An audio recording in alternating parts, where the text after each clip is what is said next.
अस्सलाम वालेकुम नाज़रीन इकराम, IND टुडे के खबरनामे में आपका खैर मकदम है। आइए देखते हैं आज के तफसीलात।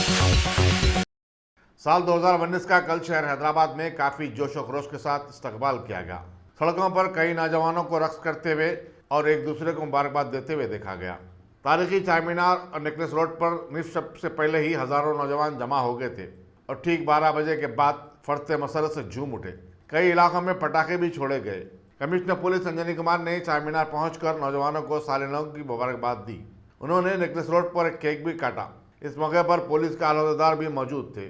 साल नौ के जश्न के पेश नज़र सिटी पुलिस की जानिब से सिक्योरिटी के वसीतर इंतजाम किए गए थे। आउटर रिंग रोड, टैंक बंड और नेकलेस रोड पर गाड़ियों की गुजर पर पाबंदी लगा दी गई थी। शहर की तकरीबन तमाम 5 स्टार होटलों, क्लबों और शादी खानों में खुसूसी पार्टियां मुनक़िद की गई थी। जगह जगह ट्रैफिक पुलिस की जानिब से हालत नशा में गाड़ी चलाने वालों के खिलाफ मुहिम चलाई गई।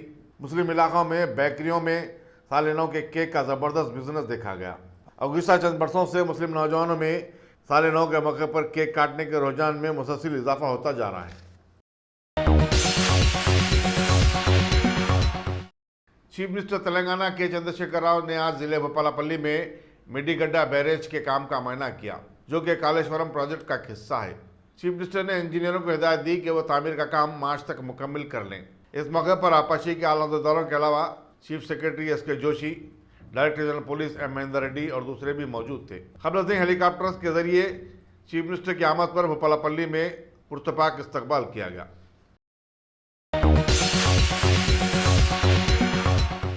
सुप्रीम कोर्ट के जज जस्टिस NV रमना ने आज विजयवाड़ा के करीब चीफ मिनिस्टर के कैंप ऑफिस के अहाते में आंध्र प्रदेश हाईकोर्ट की अठाक इमारत का इफ्तिताह करते हुए अलहदा हाईकोर्ट के क़याम का ऐलान किया।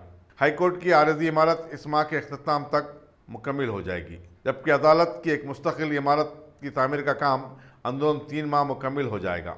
याद रहे कि सदर जमहूरिया ने 26 दिसंबर को हैदराबाद हाईकोर्ट की तकसीम करते हुए आंध्र प्रदेश के लिए नई हाईकोर्ट के क़याम से मुतालिक हुक्मनामा जारी किया था। दोनों रियासतों के लिए आंध्र प्रदेश की तकसीम के बाद जून 2014 से हैदराबाद में एक ही अदालत काम कर रही थी। साल नौ के मौके पर रियासती गवर्नर ESL नरसिम्हन ने आज शाम राजभवन के स्टाफ के लिए एक एट होम तरतीब दिया, जिसमें उन्होंने मुलाजिमीन से फर्दन मुलाकात की और नए साल की मुबारकबाद दी। उनकी हमरा लेडी गवर्नर विमला नरसिम्हन भी मौजूद थी। Chief justice Telangana high court TB Radhakrishnan ने आज हाईकोर्ट की इमारत में मुनक़दा एक तकरीब में रियासती हाईकोर्ट के लिए नामजद करदा 24 के जुमला 12 जजेस को हलफ दिलाया। उनमें वाहिद मुस्लिम जज शमीम अख्तर भी शामिल हैं। चीफ मिनिस्टर के चंद्रशेखर राव के अलावा सरकारी अहदेदारों और वकला बरादरी की बड़ी तादाद इस तकरीब में शरीक थी।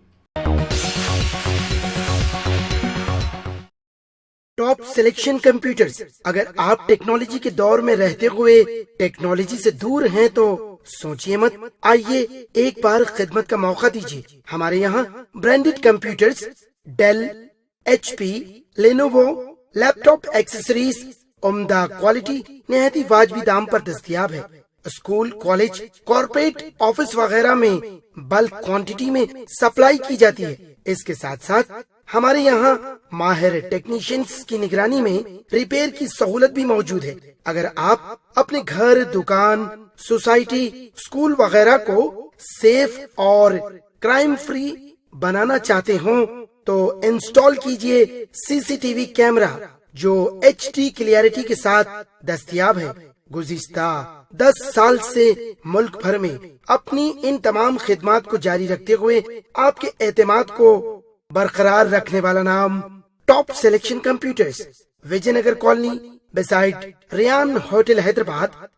Director Syed Rashid Ali. Phone 9849715954। Top रियासती गवर्नर ESL नरसिम्हन ने आज विजयवाड़ा के करीब एक तकरीब में जस्टिस प्रवीण कुमार को आंध्र प्रदेश हाईकोर्ट के नए चीफ जस्टिस की हैसियत से हलफ दिलाया। इस मौके पर chief minister N Chandrababu Naidu, उनकी काबीनी रफ़ा, स्पीकर असम्बली, जजेस, वकला और आला सरकारी अहदेदार भी मौजूद थे। मरकजी वजारत कानून ने आंध्र प्रदेश हाईकोर्ट के लिए 3 नए जजेस के नामों का भी ऐलान किया है, जो कल से बाकायदा काम करना शुरू कर देंगे। तेलंगाना हाईकोर्ट के नए चीफ जस्टिस की हैसियत से आज टीपी राधाकृष्णन ने हलफ ले लिया।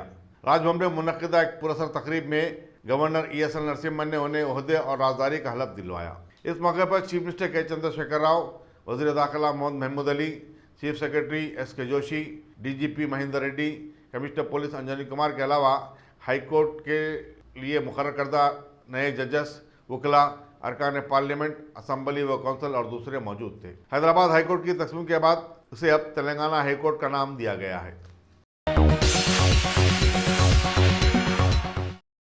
रियासती वजीर दाखिला मोहम्मद महमूद अली ने आज शाम 72वीं कुल हिंद सनती नुमाइश का इफ्तिताह किया। हैदराबाद की यह मशहूर नुमाइश 45 दिन तक जारी रहेगी, जिसमें तकरीबन 2000 छोटे और बड़े स्टॉल लगाए गए हैं। तवक्को है कि रियासत भर और पड़ोसी रियासतों से ताल्लुक़ रखने वाले 10 लाख से ज़ायद अफराद इस नुमाइश का मुशाहिदा करेंगे। साबिक़ वज़ीर और नुमाइश सोसाइटी के सदर इटला राजेंद्र ने खैर मकदम किया और नुमाइश सोसाइटी की सरगर्मियों पर रोशनी डाली। All India Muslim personal law board के शोबे ख़वातीन ने तलाक़ सलासा से मुताल्लिक़ मुस्लिम विमेन बिल की शिद्दत से मुखालिफत करते हुए उसे नुकसानदेह, गैर इंसानी, मुखालिफ ख़वातीन और वहशियाना करार दिया, जिसका मकसद ख़ानदानों और मुस्लिम माशरे का शिराजा बिखेरना है। Doctor Asma Zahra, chief organiser women's wing ने आज मीडिया प्लेस ऑडिटोरियम में मुनक़िदा एक प्रेस कॉन्फ्रेंस में इस बिल की मुखालिफत का ऐलान किया और राज्यसभा के अरकान से अपील की कि वह इस बिल का कानूनी जायज़ा लेने के लिए उसे सेलेक्ट कमेटी को रवाना करे। उन्होंने कहा कि सुप्रीम कोर्ट ने जब तलाक़ सलासा को गैर कानूनी करार दिया तो फिर इस बिल की ज़रूरत क्यों पड़ी। उन्होंने कहा कि घरेलू तशद्दुद से मुताल्लिक़ कानून में ख़वातीन को ज़्यादा अख्तियारात दिए गए हैं, जहाँ वो अपने ससुराली घर में रिहाइश का अख्तियार रखती है। तलाक़ सलासा बिल गलतियों का पलंदा है। कानून साजों ने उजलत में किसी मशावरत के बगैर इस बिल का मसवदा तैयार किया है। सऊदी अरब में मुकीम अहमद बिन सईद बहमाम ने साल नौ के मौके पर एक ज़ियाफ़त का एहतमाम किया, जिसमें उनके दोस्त अहबाब की कसीर तादाद शरीक थी। इनमें इब्राहिम बिन अहमद बहमाम, मोहम्मद माजिद तारिक अहमद बहमाम, मोहम्मद बहमाम, सुल्तान बहमाम और उमर बहमाम काबिल ज़िक्र हैं। रसाकुंडा पुलिस कमिश्नर महेश भगवत ने LB नगर चौराहे पर नौजवानों के साथ केक काटते हुए कल रात नए साल का जश्न मनाया। उन्होंने आवाम को 2019 की मुबारकबाद देते हुए कहा कि उन्हें उम्मीद है कि नया साल उनकी ज़िंदगियों में खुशी लाएगा। उन्होंने फ्रेंडली पुलिसिंग के लिए पुलिस अमले की खिदमत की सितारिश भी की। आसिफ नगर झिर्रा में फर्नीचर के कारखाने में मुहिब आतिशज़दगी का वाक़या पेश आया, जिसमें लाखों रुपए का नुकसान हुआ। आग इस कदर भयानक थी कि 3 फायर इंजनों को तलब करना पड़ा और उन्हें आग बुझाने के लिए काफ़ी मुश्किलात का सामना भी करना पड़ा। शॉर्ट सर्किट आतिशज़दगी की वजह बताई जा रही है। पुलिस आसिफ नगर में मसरूफ़ तहक़ीक़ात है। मकामी अवाम ने हुक्काम से मुतालबा किया कि वह गुंजान आबादी वाले इलाकों में कायम कारखानों को फौरी बंद कर दे, जिनकी तादाद 1000-1500 के करीब है। उनका कहना है कि इन कारखानों से मकामी अवाम की ज़िंदगियों को ख़तरा भी लाक है। साल नौ का जश्न मनाने की तैयारी RTC के एक मुलाजिम रमना के लिए अलमनाक हादसे में तब्दील हो गई। बताया जाता है कि वो कल रात संतोष नगर में अपने घर के रूबरू न्यू ईयर पार्टी मनाने में मसरूफ़ था कि एक तेज़ रफ्तार कार ने उसे टक्कर दे दी, जिसके नतीजे में उसकी बरसर मौका मौत हो गई। ब्रेक का फेल हो जाना हादसे की वजह बताई जाती है। पुलिस संतोष नगर ने एक मुकदमा दर्ज करते हुए तहकीकात का आगाज़ कर दिया है। अगर आपने हमारे चैनल को सब्सक्राइब नहीं किया है तो आपको यहाँ सब्सक्राइब बटन दिख रहा है, उसे क्लिक करिए और सब्सक्राइब कीजिए और साथ ही साथ बेल आइकॉन को भी क्लिक करिएगा, जिससे कि आपको ताज़ा अपडेट मिलते रहें। भारत की राज्यसभा के डिप्टी चेयरपर्सन हरिवंश ने नए साल की आमद के खास मौके पर बताया है कि कम से कम इस नए साल में राज्यसभा की कार्रवाइयां सुकून से चलने दी जाएंगी, ताकि जो बहुत सारे अवामी फैसले रुके हुए हैं उन पर कुछ सैर हासिल फैसला किया जा सके। जमहूरी मुल्क हमारे भारत की पार्लियामेंट में जमहूरी अंदाज में काम करना हालिया दिनों में बड़ा मुश्किल साबित हो गया था और हुकूमत के साथ साथ हर कोई अपनी बात मनवाने पर जबरदस्त अड़ा हुआ रहा है। पिछले 4 सालों से सारे भारत के तितर बितर माहौल के चलते बीजेपी हुकूमत ने नए साल की आमद पर रोजमर्रा की कई अशियाओं पर करोड़ों रुपए बना लेने के बाद अब उन्हें सस्ता करके अवाम को नए साल का तोहफा देने की बात बताई है। खबर है कि टेलीविजन, मॉनिटर्स, स्क्रीन्स और मूवी टिकट्स वगैरह समेत इसी तरह की 23 चीजों को कुछ सस्ता कर दिया गया है, क्योंकि आज से जीएसटी की दरों में कुछ कमी वाक़ई हो गई है। ये वही जीएसटी है जिसकी हुकूमत बनाने से पहले बीजेपी ने जबरदस्त मुखालिफत की थी। हुकूमत की एनआईए ने दुनिया की शोहरत याफ्ता आईएसआईएस तंजीम के नाम पर अंधेर नगरी चौपट राज वाले उत्तर प्रदेश के अमरोहा में वाक़े एक कमजोर मुस्लिम बस्ती में मजीद जांच के लिए पहुंची, क्योंकि बड़े लोग तो आसानी से मुल्क छोड़कर भाग जाते हैं। हालिया दिनों में उसी इलाके में मुबैना आईएसआईएस से वाबस्ता एक शख्स को गिरफ्तार किया गया था। खबर है कि आईएसआईएस के एक नए मॉड्यूल के सिलसिले में एनआईए ने दोबारा उस इलाके में छापेमारी की है। भारत की फिल्म इंडस्ट्री के मौजूदा माहौल में जगमगाते सितारे तो बहुत हैं, लेकिन जिसकी रोशनी से इंडस्ट्री अभी तक जगमगाती आ रही थी, अब वो मशहूर सितारा इस दुनिया में नहीं रहा है।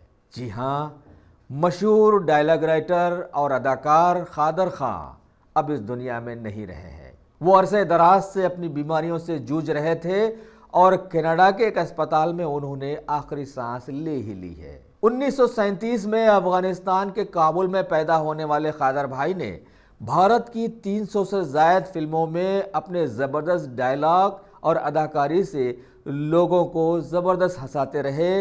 इनकी मौत से न सिर्फ फिल्म इंडस्ट्री बल्कि सारे ही मुल्क में गम की ज़बरदस्त लहरें दौड़ गई हैं। सदर जमहूरिया रामनाथ कोविंद ने एक ट्वीट के ज़रिए अपने गहरे दुख का इजहार करते हुए उन्हें खिराज अकीदत पेश की। पीएम मोदी ने भी इस खास मौके पर अपने गहरे दुख का इजहार किया। इनके साथ साथ कई आला लीडर्स ने भी मरहूम कादर खान को खिराज अकीदत पेश की और इनके साथ साथ सारी फिल्म इंडस्ट्रीज के बहुत सारे हीरोज़ और हीरोइंस ने भी अपने गहरे दुख का इजहार किया। साथ ही साथ डिप्टी चेयरमैन राज्यसभा हरिवंश ने तो अपने गहरे दुख का इजहार करते हुए इनकी बहुत सारी यादों को एकदम ताज़ा ही कर दिया। दरअसल हमारी पीढ़ी के लिए, हमारी बाद की पीढ़ी के लिए, बल्कि कहूँ 3 पीढ़ी के लिए कादर खान अद्भुत प्रतिभा से संपन्न कलाकार थे। और मेरी दृष्टि में कलाकार 2 तरह से प्रमुख होते हैं। पहले जिन्होंने अपनी साधना से, त्याग से, अभिनय क्षमता से, परिश्रम से अभिनय का सिर छुआ अपने लगन से, वो भी बड़े होते हैं। पर कुछ लोग जन्मजात कलाकार होते हैं। कादिर खान उन लोगों में से थे। वो अभिनय किए, डायलॉग लिखा और 1978 के आसपास मुकद्दर के सिकंदर में उन्होंने एक बड़ा लोकप्रिय डायलॉग बोला था, जो आज तक हमारी पीढ़ी के लोगों के कम से कम मस्तिष्क में चस्पा है। अमिताभ बच्चन को कहा था कि सुख तो बेवफा है, आता है और जाता है, दुख तो अपना साथी है, अपने साथ रहता है, दुख को अपना ले तो तकदीर तेरे कदमों में होगी और तू मुकद्दर का बादशाह होगा। वो अद्भुत अभिनय क्षमता के धनी, चेहरे के भाव से उनकी वो अभिनय क्षमता या कला प्रस्तुत होती थी। वह जीवंत कलाकारों में थे। उनके निधन से आज देश दुखी है। 3 पीढ़ियों के बीच समान रूप से कलाकार बहुत कम होते हैं, वह उन लोगों में थे। अगर आपने हमारे चैनल को सब्सक्राइब नहीं किया है तो आपको यहाँ सब्सक्राइब बटन दिख रहा है, उसे क्लिक करिए और सब्सक्राइब कीजिए और साथ ही साथ बेल आइकॉन को भी क्लिक करिएगा, जिससे कि आपको ताज़ा अपडेट मिलते रहें।